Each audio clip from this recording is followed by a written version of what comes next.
In the paddock, it's Sam Hyland.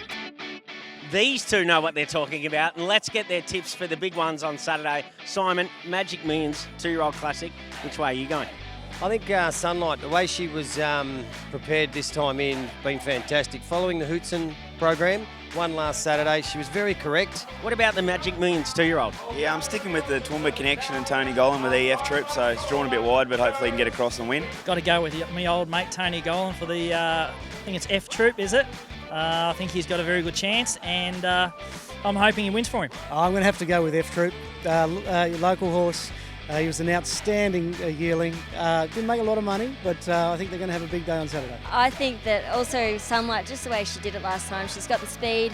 You generally look for horses that have drawn a good barrier here, but she's just got the speed to eliminate that, I think, and she's just a class runner, that's the thing. Who's your tip out of the Boom horses? Look, I think F Trip's got the biggest advantage. I know he's drawn badly, but I mean, that horse has a Spirit of Boom temperament and speed, and I mean, I think he'll cross him, and I'll say I'll be just chasing his tail for the whole journey, I think. The 3 Spirit of Boom horses have got great chances in it, obviously.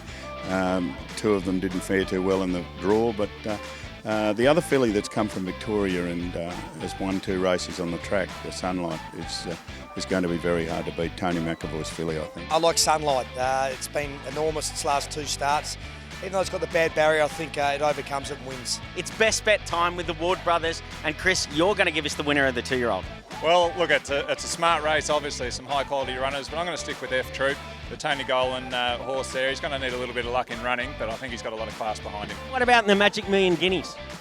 Well, look, I probably could have had a runner in that race, but it looks very strong. The horse of Greg Hipman, Corey Brown's going to ride.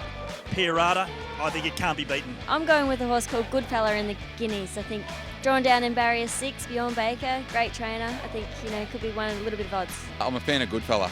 I think he's still about $10. I've been watching him the last couple of weeks, and one of the cricket boys, his uncle actually owns shares in it, so he's given us the inside word, and hopefully he gets a nice run and Touchwood goes all right. You know what, if Ben Mallam's mucking out Belsonic's box and hosing it and strapping it, I'm going that horse. I think Pirata from his barrier is going to be extremely hard to beat.